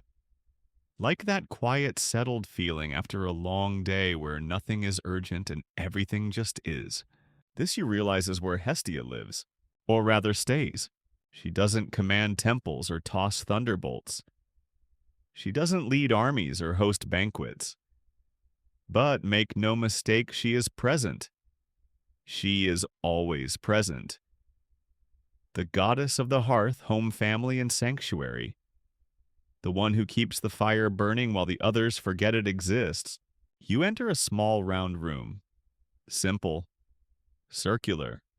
No thrones, no columns. Just a single central flame, steady and warm, surrounded by cushions and the smell of bread baking somewhere nearby. There's a sense of return here, though you've never been here before. And there she is. Hestia doesn't wear a crown. Her robes are soft gray. Her hair is tied back, her eyes calm. She's seated on the floor, legs tucked beneath her, stirring something in a clay pot over the flame. She looks up and smiles, not the dramatic kind, not divine amusement. Just welcome. Real and quiet and somehow more powerful than any god's command you've yet heard. Come sit, she says. You've been walking a while. You do. There is nothing else to do here. No lesson, no quest, no riddle, just warmth. It's easy to overlook Hestia in mythology. She doesn't star in epics. She doesn't hurl curses or seduce mortals. She rarely even leaves Olympus. She's the firstborn child of Cronus and Rhea, and the first swallowed. The first out again, too. She predates even Zeus in that regard. Yet she willingly gave up her throne when Dionysus arrived, stepping aside to avoid conflict. She chose peace over pride. Historians often note that Hestia was the most worshipped goddess with the least spectacle. Every household fire in ancient Greece was her altar. Every temple, regardless of its dedication, had a flame for her. Cities lit their public hearths from hers. Before a new colony was founded, fire was carried from Hestia's flame to light the new hearth. She was continuity. Fringe scholars sometimes call her the absent presence of Olympus. Never in the spotlight, yet always central. The glue. The circle drawn in chalk that everyone else dances inside. She pours you a small bowl of something grainy, sweet, simple. You eat, it tastes like comfort. I'm not loud, she says, but I remember everything. She gestures to the flame. This fire has burned since the beginning. Through wars, through silence, through everything the others forgot. And it's true. While Ares raged, while Aphrodite tempted, while Hermes schemed and Hera seethed, Hestia kept the home lit. She's the one who waited up, who stirred the pot, who held space. You ask her if she ever wanted more power worship, the drama of the others. She smiles. Peace is its own power, but few are strong enough to choose it. It's an answer you didn't expect. An odd tale about Hestia in Roman mythology where she was called Vesta. Her priestesses, the Vestal Virgins, were entrusted with maintaining her sacred flame. If it went out, it was considered an omen of disaster. The punishment for letting it die severe. These women were also some of the few in Roman society with legal independence. Flame in this context meant freedom. Back in this quiet space, Hestia reaches into a small clay jar and hands you something. Ash! Not everything sacred glows, she says. Some of it smolders. You hold it carefully, suddenly aware of how many things it represents. Meals shared, stories told warmth on cold nights. The idea that the center of the world isn't a throne or a weapon, it's a fire. Kept alive not by kings, but by hands that remember. Before you go, she doesn't offer a blessing. She doesn't make a speech. She just adds another log to the flame, stirs the pot once more, and nods. You rise, stepping back into the wide halls of Olympus with the feeling of having come home, if only for a moment. And as you walk away, you realize, without Hestia, the rest of Olympus would fall apart within a week. You leave Hestia's quiet warmth behind, and Olympus changes around you. The floor grows slick with spilled nectar. The halls echo with divine bickering. A lyre string snaps somewhere in the distance, followed by a frustrated curse in ancient Greek. A winged sandal zips overhead. You hear someone burp. You've stepped into what can only be described as Olympus on a normal Tuesday. The gods, those glittering, furious, brilliant immortals, are behaving badly, again, and somehow it's comforting. Here, the divine dysfunction is on full display. You peek around a corner and catch Hera chasing Zeus through a colonnade, a peacock feather duster raised threateningly. Ares and Apollo are arm wrestling, neither willing to admit it's a tie. Hermes is selling fake, authentic relics of Athena's shield to unsuspecting nymphs. And Dionysus, he's holding a symposium that started 2 days ago and shows no signs of ending. Welcome to the real Olympus, the part the bards left out. Not because it wasn't true, but because it was just too much. The gods were never perfect. They were passionate, petty, vain, generous, cruel, hilarious, and embarrassingly human for immortals. And nowhere does that become clearer than in their many, many divine mishaps. Like the time Poseidon and Apollo tried to revolt against Zeus by tricking him into stepping into a net. Spoiler, it didn't work. As punishment, they were sent to build the walls of Troy unpaid. Even gods, it seems, can be undercompensated contractors. Or the moment when Hephaestus, in a fit of divine spite, chained Hera to a golden throne that only he could unlock. The other gods tried to bribe him down from Mount Etna with gifts. He only relented when offered Dionysus's wine. Bribery by party. Very on brand. Then there's the judgment of Paris. You may remember it as the spark that ignited the Trojan War. But boiled down, it's this 3 goddesses fighting over a golden apple labeled to the fairest, a mortal man stuck in the middle, and Aphrodite promising him the world's most beautiful woman. Chaos ensued. Entire cities fell. All because no one could let an apple go. Even Artemis, usually composed, once turned a man into a stag, just for catching an accidental glimpse of her bath. That's ancient deific boundaries for you. Mainstream historians view these stories as reflections of human failings projected onto divine canvases, metaphors, moral lessons, cautionary tales. But there's another way to see it. These myths don't just teach, they reveal. The gods were mirrors of human nature. Their grandeur made them ideal, but their flaws made them relatable. Fringe interpretations sometimes suggest these bad behaviors were added later by poets seeking to undermine older, more abstract spiritual archetypes. The idea being if you give a storm or a harvest a face and then a scandal, you make it easier to remember, easier to control. But Olympus was never truly in control. There's a story where Hera, Poseidon, and Athena all ganged up to bind Zeus. Only Thetis, the future mother of Achilles, could save him by bringing in the 100-handed Briareus. That story doesn't get told often, because it shows even the king of gods gets outnumbered sometimes.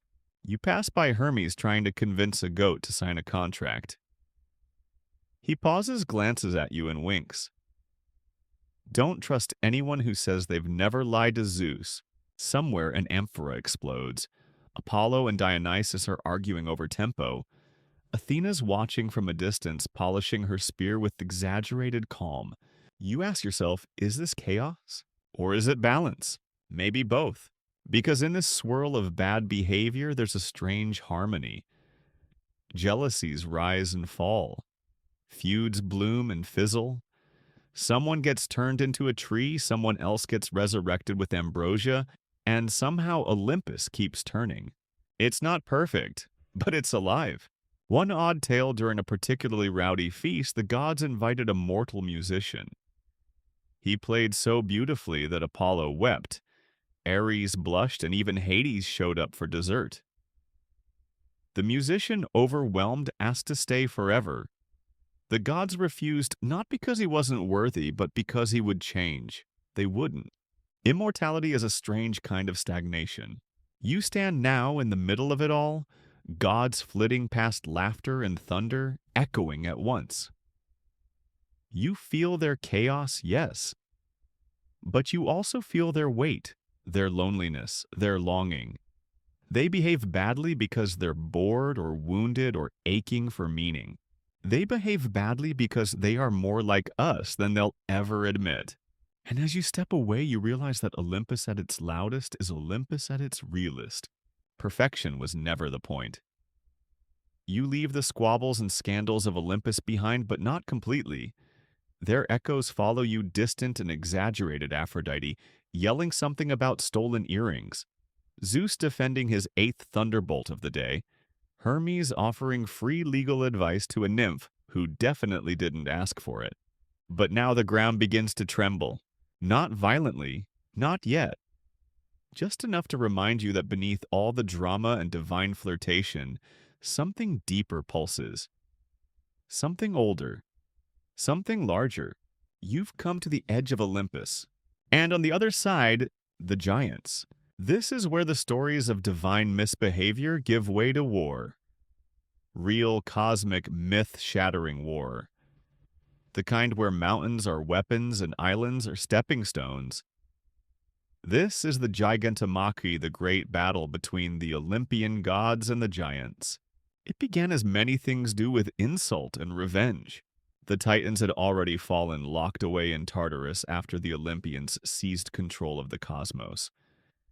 But Gaia Mother Earth herself wasn't thrilled about how things were going. In protest of Zeus's rule, she birthed a new generation, the giants. Towering, monstrous, often serpentine-legged, born to overthrow the gods and restore the old balance. They rose from the ground, screaming war into the sky. You hear the first echoes now? A boulder crashes somewhere far off. A tree falls upward. The air pulses like it's holding its breath. And the gods. For once they agree on something. Hera, Athena. Apollo, Poseidon. Artemis, all side by side. Even Dionysus shows up, wine cup in one hand, spear in the other. Ares is for once useful. Hermes predictably talks strategy while dodging debris. The only one who doesn't fight directly, Hestia.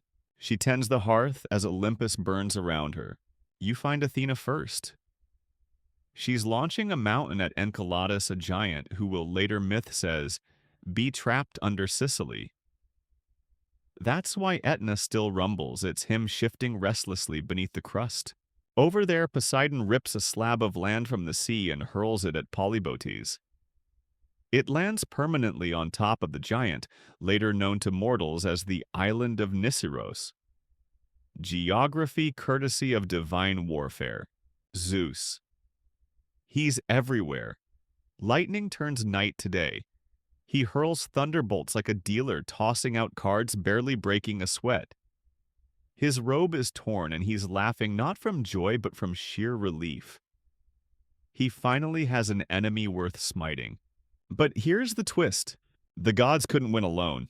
Prophecy had whispered only a mortal could truly tip the scales, and so they turned to Heracles, the demigod, the bridge between human and divine. With bow in hand, he fights beside the immortals, and where he strikes, giants fall. It's Heracles who finally brings down Alcyoneus, the mightiest of them all.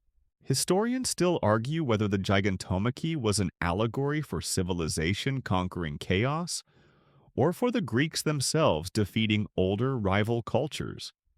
Some fringe scholars suggest it was a symbolic rewriting of earlier religious traditions, with the Olympians representing a new political order taking root over the messy earthbound spirituality of earlier tribes. Either way, it ends the same, with Olympus triumphant, but not unscarred. You walk through the aftermath cracked stone scorched sky silence. The gods limp back to their halls. Even immortals, it turns out, can feel exhaustion. And Gaia, she doesn't speak again for a long time. There's a detail in some versions of the myth. After the battle, the gods carved the bodies of the fallen giants into the landscape. Mountain ranges, islands, valleys. The earth remembers the war even if the sky moves on. Maybe that's why cliffs sometimes look like sleeping faces. Maybe that's why the sea hums when you walk too close to a certain cove. You ask Athena, who's wrapping a bandage around her arm, if they regret it. No, she says. But we remember, that's different. Apollo tunes his lyre nearby. He says nothing. The string he plucks is off-key. Dionysus hands out wine silently for once. Even Oris sits down. The war with the giants was a family feud on a cosmic scale. It wasn't good versus evil, it was new gods versus older forces. Change once again paid for in blood. You pass a stone now. It looks like a torso. Another looks like a hand. You realize slowly you're walking through a battlefield that never really ended. The giants are gone, but their shapes remain. Their defiance carved into geography. And Olympus, though it won, did not celebrate. They survived. You walk back up the mountain in silence. Because sometimes even gods tremble. The echoes of war fade behind you as you climb. Olympus begins to shimmer again. Cloud palaces, golden halls, ambrosial breezes drifting through the colonnades. The thrum of divine drama picks back up in the distance. Aphrodite laughing too loudly, Apollo showing off his latest poem, Hermes juggling stolen items with suspicious innocence. The gods have returned to their usual habits, and you are heading somewhere, stranger. Not higher, not deeper, but outward toward the mortal world. Because now it's time to ask a very human question. What did the mortals really think of all this? You step into a place that looks like neither Olympus nor Earth. A kind of threshold. A temple, perhaps. Columns rise around you, cracked and weathered. Votive offerings line the walls, bronze tripods, bits of honeycomb garlands of dried olive leaves, and candles hundreds flickering like the souls of those who lit them. This is not the realm of a god. This is the realm of belief. To the Greeks, the gods weren't just distant sky beings. They were everywhere. In the wind and the fire, in the coin tossed into a spring. You didn't worship the gods, you navigated them. Carefully, tactfully, like powerful neighbors you wanted to stay on good terms with. Mortals built temples, yes, but they also made little shrines and doorways, offered libations before a meal, left food at crossroads for Hermes, whispered apologies to Artemis when killing an animal, cursed Poseidon under their breath during a storm, then immediately prayed for forgiveness. It was a constant negotiation. There was awe, of course, fear, but also familiarity. You pass a farmer kneeling beside a small clay statue of Demeter, pressing wheat into her hand. A sailor kisses a carved dolphin in a coin-littered fountain. A woman prays to Hera not for glory but for her husband to stop gambling. It wasn't abstract, it was personal. Mainstream historians point out that ancient Greek religion was transactional. You gave offerings, you hoped for favors. You followed the rituals not because they were spiritually transcendent, but because you needed results. Rain, harvest, childbirth, victory. Every prayer came with an expectation, and every god had moods. Fringe scholars argue something more that the gods were the rituals. That belief itself wasn't about the gods existing as separate entities, but about what happened when people acted as if they did. In that sense, Aphrodite was not just a person in the clouds. She was the moment someone felt a sudden, inexplicable longing. Apollo was in the song, Dionysus in the wine, but it wasn't all reverence. Mortals could be cynical. Jokes were told at the gods' expense. Comedies lampooned their affairs. Philosophers like Xenophanes criticized them outright, arguing that humans had made the gods in their own image vain, greedy, quarrelsome. Sound familiar, and yet they still prayed. You come to a row of stone inscriptions scratched with trembling hands barely legible. Please let my child be born whole. Let the war end before winter. I'll give you anything, just this once. These aren't demands. These are reaches. Grasping into the unknown, hoping someone, something is listening. Even in death, mortals clung to the divine. Tombs were carved with images of Hermes Psychopompos, the soul guide leading the departed gently away. Coins were placed in mouths, eyes, hands for the ferryman. You couldn't afford to skip the toll. You couldn't afford to be forgotten. You ask one of the shades what it was like to worship the Olympians. She shrugs. Like having a dozen very moody bosses, she says. You did your part, they sometimes did theirs, sometimes not. Then she lights a tiny lamp for Hestia, just in case. One odd tradition you notice broken limbs and organs sculpted in clay or bronze left as offerings. A foot, a liver, a set of eyes. These were votives, thank yous for healing or desperate hopes. The body made sacred, the plea made visible. You ask an old man whose sandals are worn through if he ever saw a god. He chuckles. Saw a woman lift a burning log with one hand once. Maybe she was a goddess. Maybe she was just angry. And isn't that the heart of it? The gods might appear. In disguise, in dreams, in the shiver on your neck at a crossroads, in the moment your child finally breathes, in the lightning that missed your house by inches. You turn toward a wall covered in charcoal drawings, sketches of the gods, some noble, some absurd. Zeus with crossed eyes, Athena with a cat, Dionysus with a wine jug larger than himself. This was belief too, not polished, not idealized, just present. Because mortals didn't need the gods to be perfect. They needed them to be fallible, relatable, awful, generous, ridiculous, magnificent. You leave the temple slowly, the sound of whispered prayers behind you. And as you step back into Olympus, the gods feel different. Not distant, not towering, just close. Because now you've seen both sides. You return to Olympus one last time, not as a guest, not as an intruder, but as someone who now knows. Someone who has seen the gods in their glory and pettiness, in their triumph and tantrums, and in the soft, quiet spaces where even immortals hesitate. But this time the mountain feels quieter. Not still, just different, as if something has shifted or faded. Because this is the part of the story where the gods begin to disappear. Not all at once. Not in flames or exile. Just over time. Like sunlight inching off the rim of a bowl. You're entering the twilight of belief, the slow, complicated, and very human process by which the Olympians became myths. It started subtly. New ideas spread of a single god invisible and eternal. Philosophers began questioning whether the gods really shaped fate or whether fate shaped them. Temples fell out of repair. Festivals quieted. The questions got louder. Then with Rome's conversion to Christianity, the tide truly turned. Zeus became a metaphor, Apollo a statue, Artemis a poetic symbol. The old rituals were outlawed, repurposed, or quietly abandoned. Hestia's fire went out. Heracles was demoted to folklore.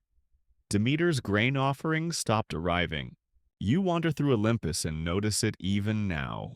There's dust on the thrones. The golden bowls are empty. A vine grows through a crack in the marble floor. Hermes' sandals lie abandoned on a step one wing, drooping sadly.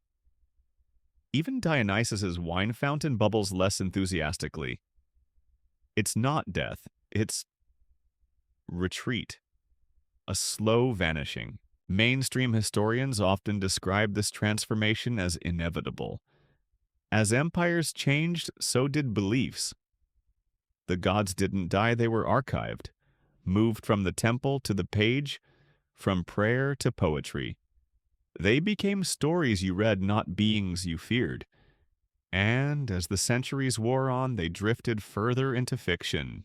But fringe scholars and the more imaginative among us propose something different. They say the gods didn't vanish.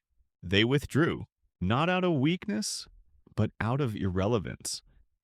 Like actors stepping off a stage that no longer fits the story being told. They slipped into the corners of dreams, into metaphors, into theater painting language. They became the sparks in an artist's brushstroke, the shiver before a kiss, the thunder in a poet's pen. You ask Zeus if he regrets it. He sits quietly staring at the horizon. His beard is longer. The lightning bolt leans unused against the wall. I was never meant to last forever, he says. But what I meant might... Athena ever composed pages through a book that did not exist when she ruled?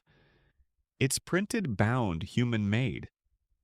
She doesn't say a word, but her eyes trace every line. Aphrodite still lingers near her mirror, but it reflects images from advertisements now. Fashion spreads, lipstick commercials, romance novels. Her shrine has changed, but it remains. You pass by Apollo. He hums a melody no one will hear. Then softly even gods need new stages, and indeed their new homes are unexpected. In your language, Achilles' heel. Pandora's box, Herculean task. In your planets, Mercury, Venus, Mars, Jupiter, Saturn. In your books, your games, your comic strips. In the quiet moment when a mother lights a candle and murmurs a wish without knowing why. The gods are there, not in marble, in memory. One strange belief found in a fragment of a late Hellenistic text claims the gods agreed to retreat from the world when mortals stopped looking for them. Not in anger, in kindness. They chose to leave human space to grow on their own, as any parent, any teacher eventually must. And so Olympus became a story, but you right now are standing in the middle of it, breathing the last warm gust of ambrosia sweet air, watching the divine fade like mist in morning sun. You find Hestia last. Her fire flickers low, but it still burns. She looks at you not with sorrow, with understanding. Stories don't end, she says. They change shape. You walk back down the mountain slowly. The halls behind you quiet. The gods remain, yes. But now they live where they always did best. In imagination. In symbols. In the part of you that still wonders if that thunderclap was really just weather. You descend from Olympus now, not because you've been cast out, but because the journey has ended. And not even ended, really. Shifted. Softened. And as the clouds part and the world below comes into view, something remarkable happens. You start to see them again. Not the gods as they were. Not thrones or lightning bolts. But the fragments of them. Hints. Echoes. In a film poster with a character holding fire in her palm chin, raised like Athena on the battlefield. In a quiet kitchen where someone stirs soup and hums the hearth, warm Hestia still present. In a stadium roar where a runner flies like Hermes, impossibly fast, impossibly free. In the desperate whisper at a hospital bedside, please just let her live, and Demeter listening somewhere beyond the lights. In the artist painting alone in a room chasing inspiration like Apollo's chariot streaking across the sky. In the teenager standing on a stage, heart-pounding, face-masked Dionysus, pulsing through every spotlight beam. The Olympian gods haven't left. They've changed addresses. You walk through the modern world now, and it's suddenly full of them. In symbols, stories, memes, marketing campaigns, in language, in you. Not because you prayed, but because they were designed to be unforgettable. Zeus rules boardrooms now in deep voices and decisive hand gestures. Aphrodite sells perfume and dating apps. Poseidon lives in surf culture, in rescue teams, in the raw adrenaline of surviving a storm. Athena guides AI ethics panels and legal scholars arguing case law until 3 in the morning. Hephaestus forges code. Artemis guards wilderness. Persephone waits beneath layers of trauma and healing in anyone who's lost and come back changed. And somewhere Hades reads books alone in a cafe and doesn't mind if no one talks to him. You smile, because now you understand them. Not as deities, but as archetypes. Emotional constants. Dramatic projections of the most intense human experiences. Mainstream scholars call this mythopoeia, the remaking of myth into new forms. Each retelling, each adaptation, another spark that keeps the fire going. You don't have to believe in them, but when you tell their stories, you invite them back to life. Fringe thinkers go further.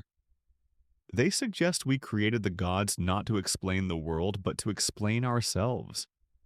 Our rage, our compassion, our hunger, our wild, weird mix of logic and longing. The gods weren't perfect. They were familiar, and that's why they lasted. You pause now at a crosswalk. The light turns green. A teenager passes you wearing a backpack with a Medusa patch. Across the street, a bookstore displays a graphic novel titled Wrath of Hera. You think you hear laughter on the breeze, but maybe it's just the wind. Or maybe not. You reach into your pocket and find the laurel leaf Apollo gave you, the seed from Demeter, the arrow from Artemis, the gear from Hephaestus, the pomegranate from Persephone. Still there, still warm. You're not sure what to do with them yet, but you know you'll carry them, because the gods may not demand temples anymore, but they still travel well, and they still listen, even now. Even here, and now the stories fall silent. The thunder quiets. The laughter fades into the folds of sleep. The marble columns of Olympus soften into clouds, and the great halls return to mist and memory. You've walked alongside immortals through firelight and thunderclap, through love, war, silence, and song. And now, it's time to rest. You don't need to remember every name. You don't need to sort truth from legend. Just carry the feeling. The warmth of Hestia's hearth. The hush of Artemis's forest. The quiet ache of Persephone's return. These myths were never about worship. They were about understanding, about holding up a mirror to the wild, wonderful, messy business of being human. Let your breath slow now. Let the last golden threads of divine light slip through your fingers and drift into sleep. Maybe tonight you'll dream of a lyre playing somewhere far away, or a pomegranate seed glowing gently in your palm, or a god in disguise walking beside you in the crowd. And if you do, I'll be here with another story for you tomorrow night.